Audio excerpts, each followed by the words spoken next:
Boa noite a todos. Eu gostaria de iniciar agradecendo ao convite, cumprimentando a professora Valéria Mara e a professora Maralice de Castro, colegas da mesa, e também na pessoa da professora Ana Paula Spini, agradecer o convite e cumprimentar todos os organizadores do evento e parabenizar. Todos nós sabemos a dificuldade, e o esforço que exige a coordenação para a produção de um evento e realização dele. Então, acho que a Universidade Federal de Uberlândia está de parabéns, e todos os professores que participam direto e indiretamente também se sintam cumprimentados. Olha, eu não sou especialista no tema dessa mesa. No entanto, eu participei de uma importante iniciativa na área. Ela consistiu na coordenação geral do projeto de digitalização do acervo cartográfico do Arquivo Público Mineiro. Esse acervo é composto aproximadamente por 1.500 mapas e plantas. Minas, aliás, conforme é sabido, foi a região mais cartografada do período colonial. Em função dessa experiência, então, fazendo uma coordenação geral desse projeto de digitalização do acervo cartográfico, começaram a surgir situações que eu era convidado para apresentar o projeto em alguns eventos. E também eu acabei sendo convidado para fazer a apresentação do acervo cartográfico da PM no livro Roteiro Prático de Cartografia da América Portuguesa ao Brasil Império, organizado por Antônio Gilberto da Costa. E isso foi gerando uma série de desdobramentos, vamos dizer assim. E um deles, que é justamente o que eu gostaria de conversar com vocês hoje, e na verdade é muito mais da notícia dessa publicação e da sua importância, foi o convite para escrever a apresentação do dicionário geográfico, histórico e descritivo do Império do Brasil, publicado entre 1845 e 1863, por Jean-Claude Rose de Millet de Saint-Adolphe, obra que este ano será relançada via a coleção mineiriana da Fundação João Pinheiro. Então, todos conhecem a coleção mineiriana, ela publica clássicos, vamos dizer assim, referentes à história de Minas, e também fontes que são muito importantes para a compreensão dessa história. Então, esse ano vai sair, era para ter saído já, como a Valéria mencionou, inclusive a gente pensou em fazer um lançamento dessa obra, nessa nova edição desse livro, mas infelizmente atrasou a publicação. Eu gostaria de apresentá-lo, então,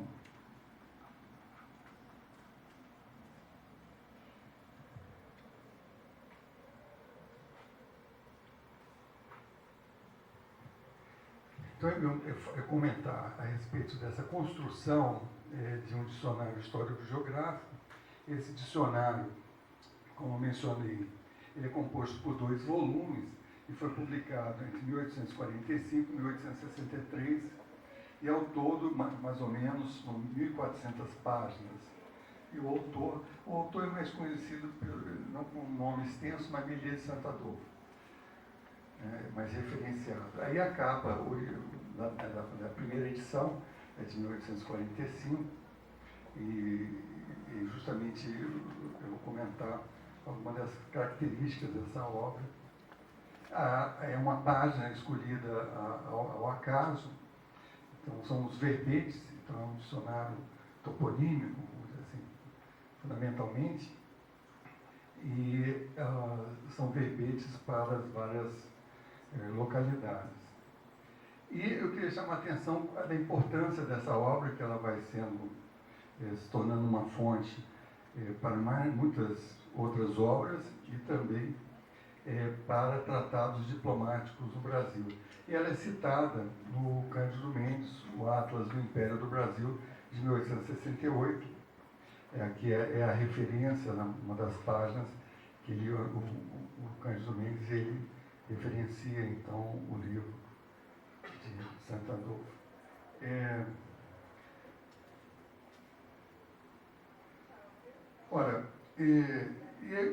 Então é uma oportunidade de a gente conversar um pouco sobre a obra e também o significado e a construção dela. Quem já teve a oportunidade de folhear o Atlas do Império do Brasil, do Cândido Mendes, vai observar que a parte inicial é uma série de referências a fontes, são muitas fontes, são várias páginas fazendo referência a livros e a documentos de arquivo. Esse livro, esse Atlas, né, ele foi uma referência muito importante no século XIX para a própria construção da compreensão do que era o espaço do Brasil. A Maria Elisa Linhares Borges, ela refere num texto chamado Atlas, como com ele se escreve Memórias Nacionais, ele mencionou o Atlas do Império como um guia da viagem mental dos filhos da elite política e intelectual do Império através do território nacional. Então, essa dimensão, vamos dizer assim, que inicialmente eu estou destacando aqui, é justamente para mostrar a importância, então, de Santo Adolfo, a contribuição dele em vários momentos, inclusive no Atlas, que teve tanta importância como os especialistas reconhecem.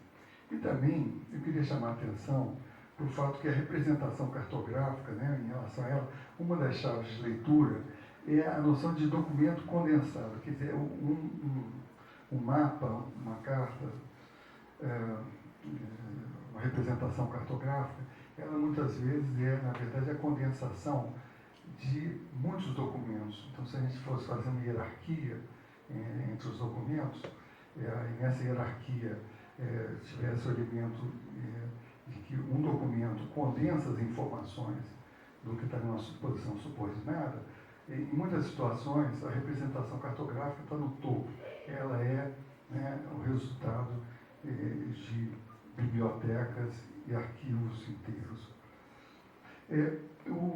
Então, essa é um aspecto que eu vou destacar aqui e a gente vai tentar ilustrar ou apresentar um conteúdo para essa argumentação.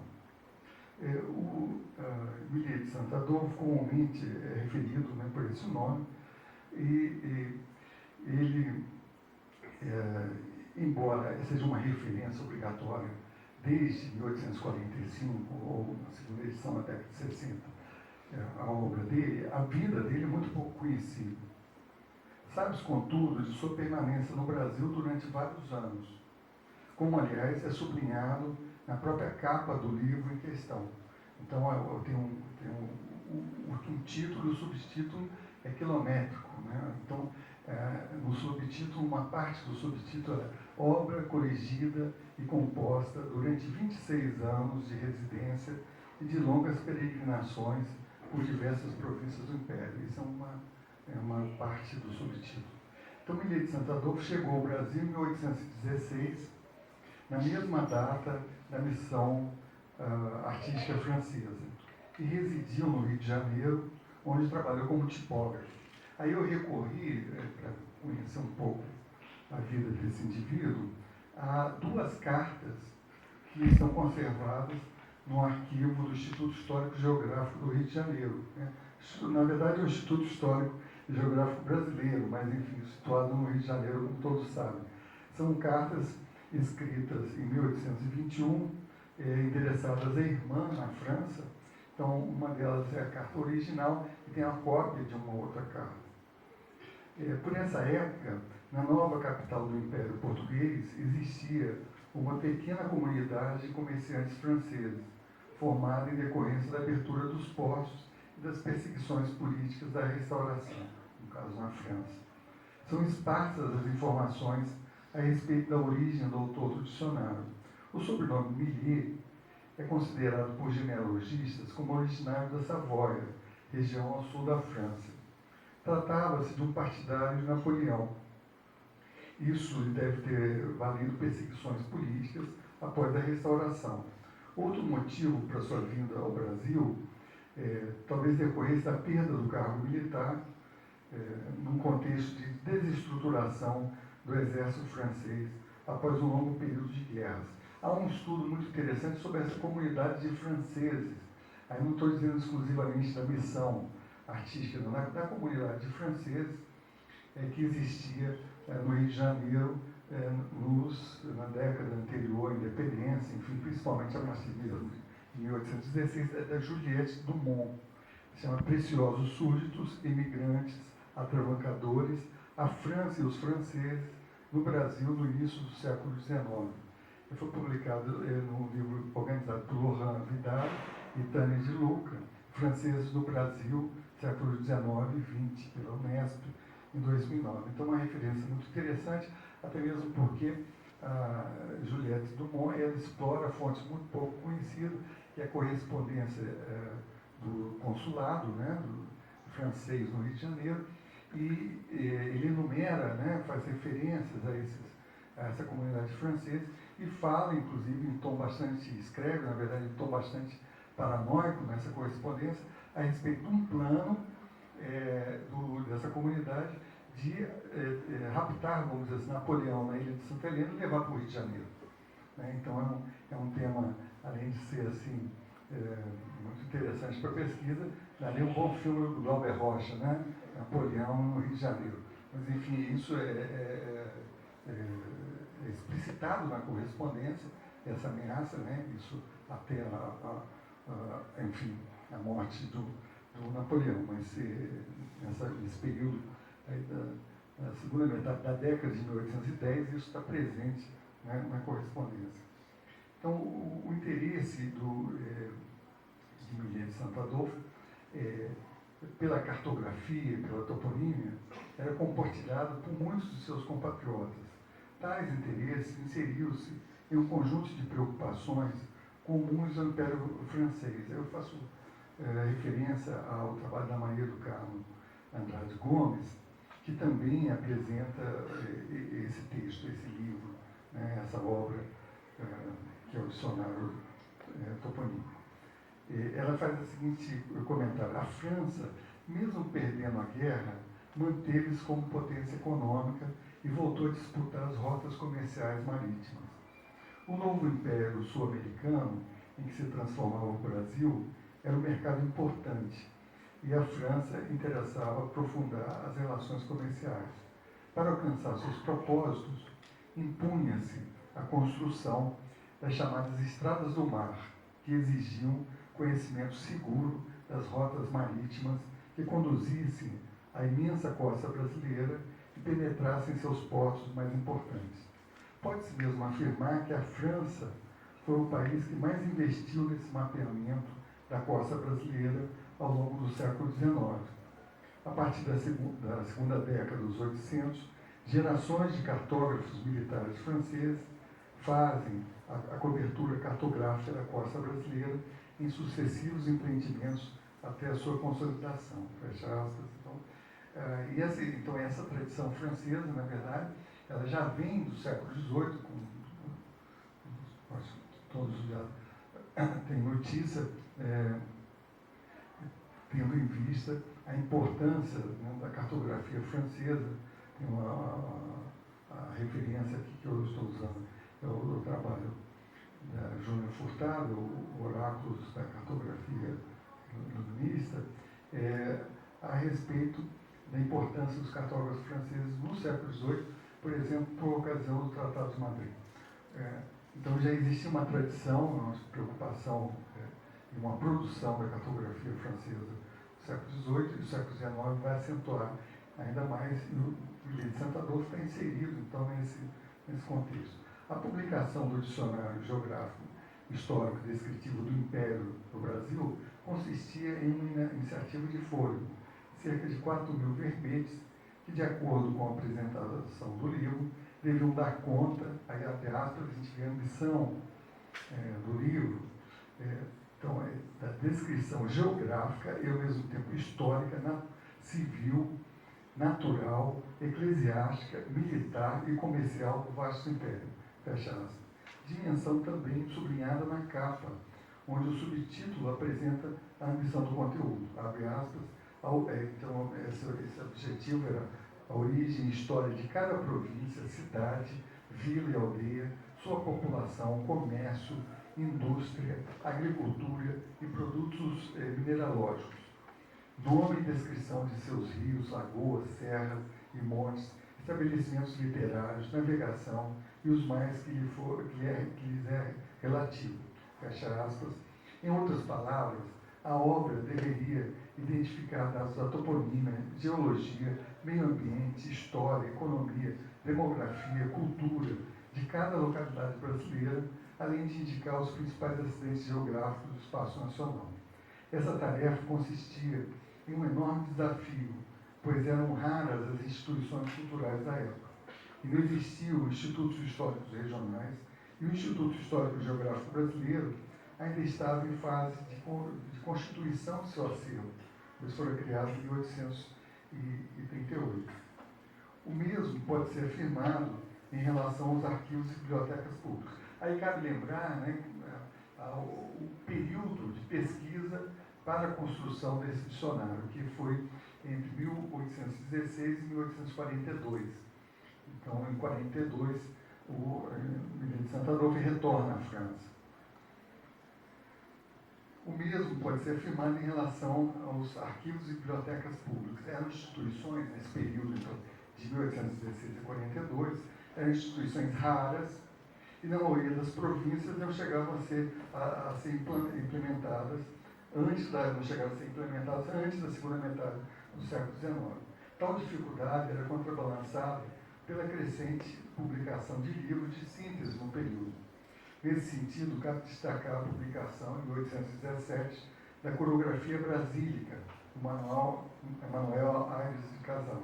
Essa obra, organizada em 2 volumes, apresentava a província e indicando, melhor dizendo, de forma sumária os nomes de vilas, rios, etc. Publicação que inspirou outras semelhantes. Então, nós começamos aí uma onda de publicações corográficas em 1817. Nós temos várias outras, como a Corografia, ou abreviado histórico geográfico do Império do Brasil, de Domingos José Antônio Rebelo, de 1829, ou o Dicionário Topográfico do Império do Brasil, de José Saturnino da Costa Pereira, de 1834. O mesmo podemos ser afirmado em relação às variantes regionais desse tipo de estudo, como nos casos da Corografia paraense, né, do Inácio Ascioli Cerqueira, ou então, de 1833, a Corografia Histórica da Província de Minas Gerais, do Raimundo José Cunha Matos. Então, nós temos aí um período de muita produção, vamos dizer assim, corográfica, na primeira metade do século XIX, e isso vai influenciar, vai ser uma das bases da elaboração do dicionário. Tratava-se, portanto, de uma tentativa de síntese de meio século de escrita corográfica. Embora no dicionário não haja notas ou referências bibliográficas, é possível, através dos textos do prólogo e dos verbetes, rastrear outras fontes bibliográficas e documentais arquivísticas utilizadas na pesquisa. Então não há nota no dicionário, mas no texto do verbete ele faz referência a esses livros de corografia e uma série de outros textos, como memórias históricas da província da Bahia, do Inácio Ascioli Cerqueira, ou então anais da província de São Pedro, né? Os 2 livros publicados na década de 30, sendo que o segundo de autoria de José Feliciano Fernandes Pinheiro. O dicionário também registra escritos do período colonial. No verbete dedicado ao Rio Doce, que cruza os Estados Unidos e o Espírito Santo, Miguel de Santa Adolfo faz uso de relatos sertanistas do século XVI, como o Sebastião Fernandes Tourinho, ou do bandeirante Manuel Corrêa, desbravou Goiás em 1647.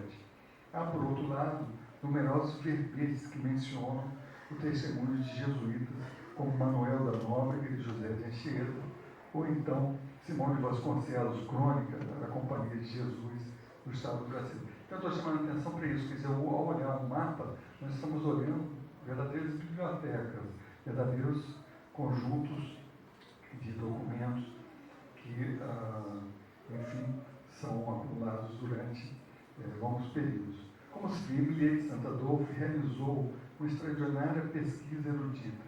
Destaca-se ainda a menção a naturalistas, viajantes e historiadores estrangeiros, que durante a primeira metade do século XIX escreveram relatos a respeito do Brasil. Então nós temos também todos os viajantes, os principais viajantes da primeira metade do século XIX, que haviam publicado livros com suas memórias, seus relatos, eles não são citados. É uma lista muito grande, eu não vou, por uma questão de tempo, não vou reproduzir. O subtítulo do dicionário também indica que a pesquisa contou com o auxílio de uns 100 números de manuscritos, aí entre aspas, ele fala 100 números de manuscritos e de muitos documentos oficiais. A fonte documental mais citada consistiu na legislação. Aliás, desde o século XVIII existiam grandes compilações de legislações portuguesas. Cabe também sublinhar que os textos das leis do Brasil Império eram amplamente divulgados, que essas compilações de leis, elas no século XIX, passaram a ser publicizadas. Ao final de cada ano, a coleção das leis era publicada na forma de livro, sendo distribuída entre câmaras municipais, tribunais, faculdades, seminários, consulados, assim por diante.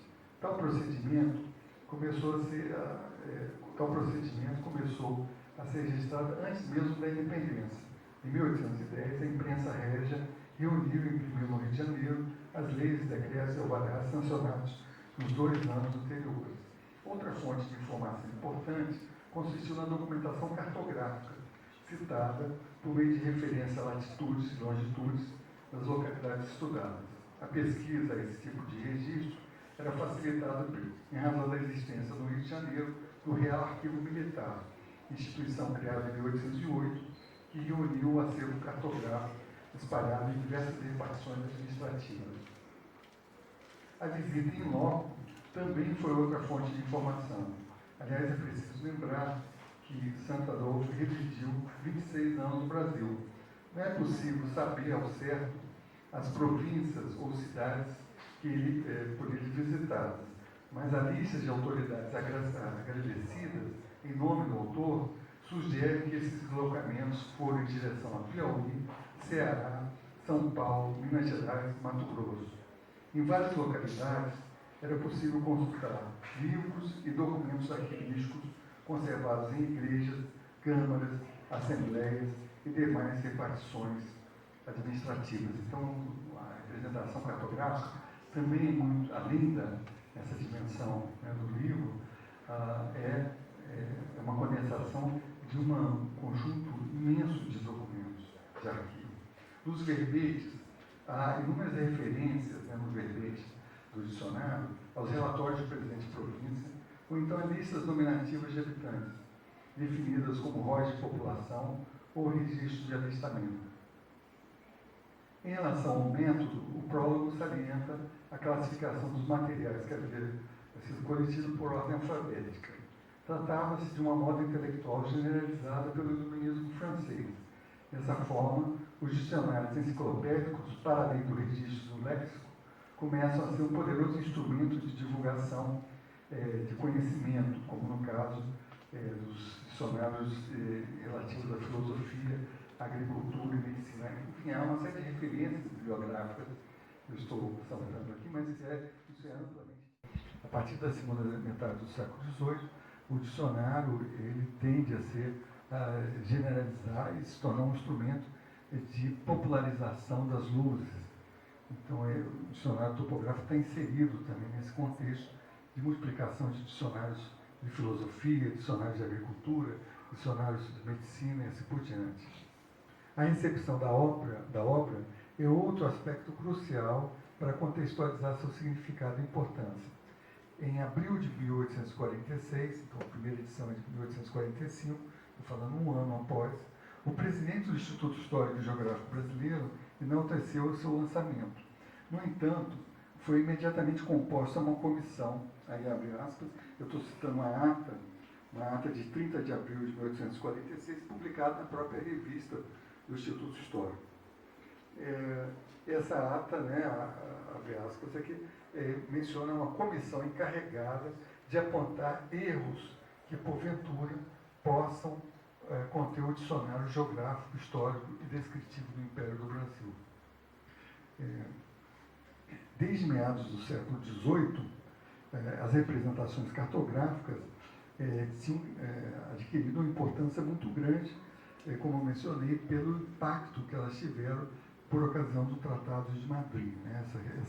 Essa representação cartográfica iluminista, que é muito calcada nessa condensação de conhecimentos, de informações e de conhecimentos técnicos, matemáticos.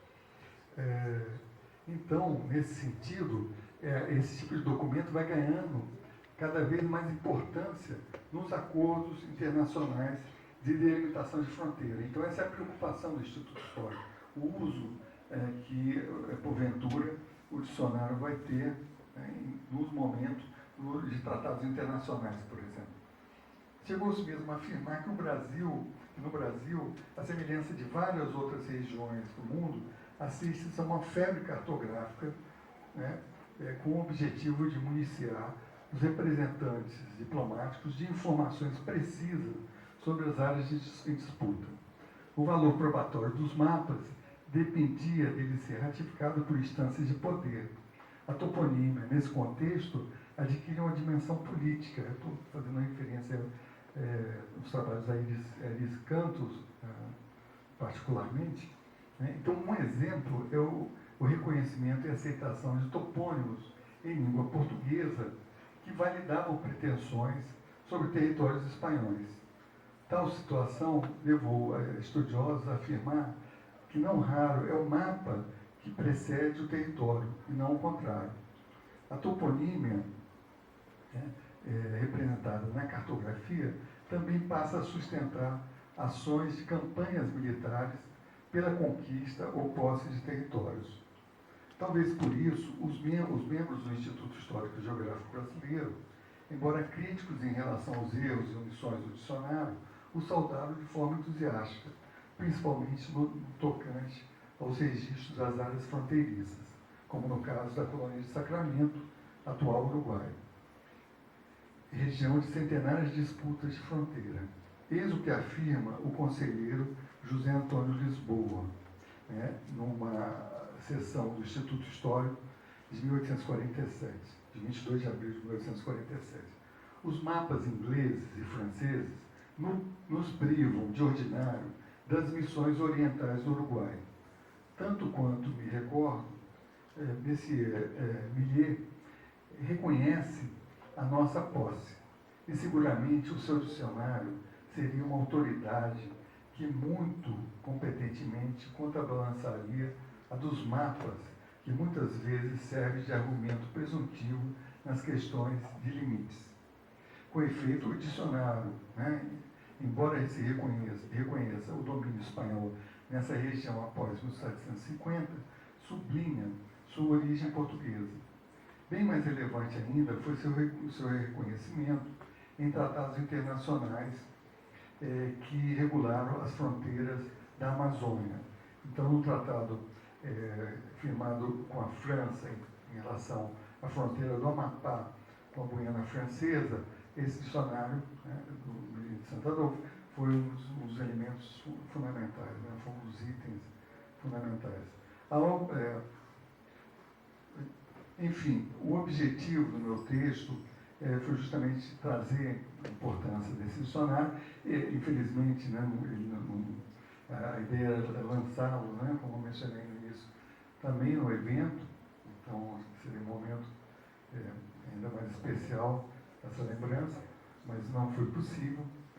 Mas é justamente a ideia de ressaltar a importância desse tipo de fonte para o estudo dos mapas que ajudaram a construir a representação do Brasil. Não raramente, uma representação cartográfica condensa em uma página milhares de páginas de livros de biblioteca e de documentos de arquivo. Enfim, a cartografia também pode ser prosa. Obrigado.